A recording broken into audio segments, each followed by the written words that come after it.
Welcome back in. It's everybody's favorite segment. It's time for this week's Valk Talk. Today it's all about soil additives that can improve your plant life long term. Here to talk about it is Andrew Valk. Andrew, what'd you bring in for us today? Yeah, I got a lot of stuff on the table. Right. Yeah, I got a little. What I don't have on the table is a fungus, which is I have fungal spores and fungal microbes, not any funguses, and that's what I'm talking about today. Is mycorrhizae fungi, the soil biology, the chemistry behind what makes plants thrive.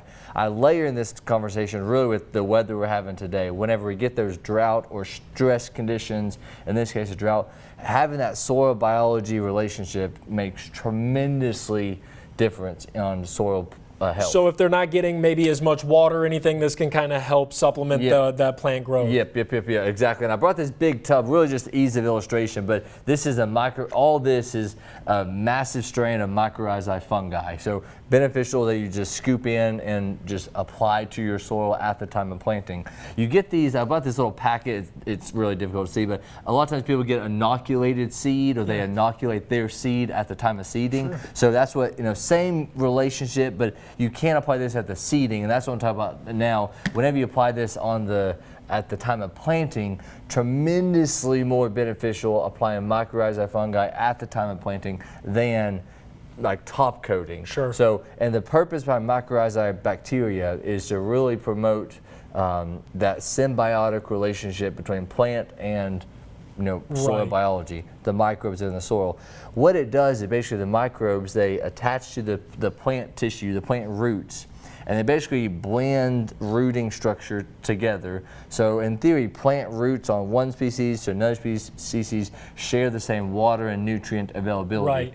The biggest benefit of like mycorrhizae fungi is what it does on the element phosphorus.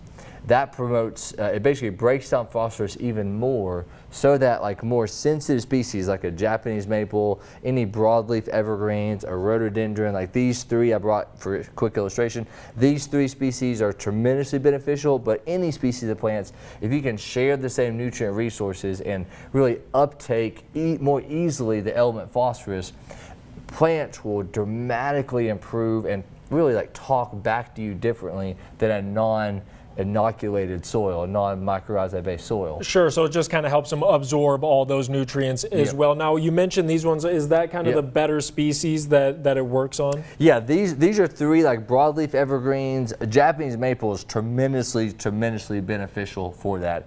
Rhododendrons as well. So all these three in particular, if you like them, use an inoculated soil. I will say fertilizers, these three are just quick referencing, but these three fertilizers are starting to incorporate mycorrhizae bacteria into their mixes.